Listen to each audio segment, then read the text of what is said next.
Mama nggak bisa berbuat. Pekan depan, terdakwa pembunuhan berencana Yosua Huta Barat, Ferdi Sambo, Putri Chandrawati, Richard Eliezer, Kuat Maruf, dan Ricky Rizal akan mendengarkan tuntutan jaksa. Keluarga Yosua berharap para terdakwa yang merencanakan pembunuhan dihukum maksimal. Sementara untuk Eliezer, ayah Yosua melihat ada etiket baik untuk membuka fakta di persidangan. Ferdi Sambo yang sangat berbelit-belit dan mempertahankan skenario yang dia bangun, jadi sudah sepantasnya saya rasa itu diterapkan sama mereka yang merencanakan pembunuhan terhadap almarhum Yosua, pasal 340, yang seberat-beratnya yaitu hukuman mati.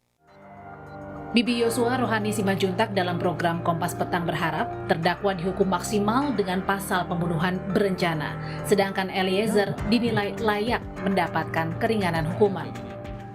Kalau kami dari keluarga ya, karena perbuatan mereka ya, harapan kami dihukum semaksimal. Ya 340 harusnya jatuh kepada para pembunuh itu. Semua terdakwa atau ada pengecualian karena ada satu yang menjadi justice kolaborator, Eliezer, Bu Rohani, harapan dari keluarga? Betul, buat Eliezer kan karena sudah ada dia kejujuran, ya mudah-mudahan Pak Hakim memberikan keringanan kepada dia. Meski di Jambi, setiap hari keluarga Yosua menyaksikan persidangan pembunuhan anaknya yang digelar di Pengadilan Negeri Jakarta Selatan.